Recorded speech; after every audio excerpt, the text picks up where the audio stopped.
አንድ ቀን ረሱል ሰለላሁ ዐለይሂ ወሰለም ለዓሊ ረዲየላሁ ዐንሁ እንዲህ አሉት፣ አንተ ዓሊ ሆይ ከመተኛትህ በፊት 5 ነገራቶችን ተግበር። አንደኛው ስትተኛ 4000 ዲናር ሶደቃ ስጥ። ሁለተኛው ደግሞ ቁርአንን አኽትም። ሶስተኛ ለጀነት ዋጋዋን ክፈል። አራተኛው 2 ሰዎችን አስታርቅ።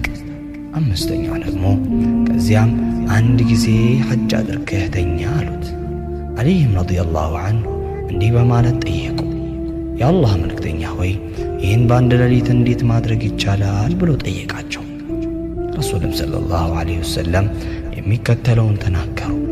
4 ጊዜ ሱረቱል ፋቲሓን የቀራ 4000 ዲናር ሶደቃ ከሰጠው ጋር እኩል ነው። 3 ጊዜ ሱረቱል ኢኽላስን ወይም ቁል ሁወላሁ አሐድን የቀራ 1 ጊዜ ቁርአንን ሙሉ እንዳኸተመ ይቆጠርለታል። ሶስተኛው ደግሞ 3 ጊዜ ላ ሐውለ ወላ ቁወተ ኢላ ቢላሂል ዐሊይል ዐዚም ያለ የጀነት ዋጋዋን ከፍሏል። አራተኛው 10 ጊዜ እስትግፋር ያደረገ 2 ሰዎችን እንደማስታረቅ ነው። አምስተኛው ደግሞ 4 ጊዜ ሸሃዳን ያደረገ 1 ጊዜ ሐጅ እንዳደረገ ነው።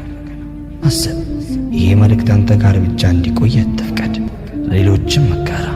በአንተ ምክንያት ሌላ ሰው አንብቦ ቢጠቀም አንተም የሱ ምንዳ ተካፋይ ትሆናለህ። ሰላም አለይኩም።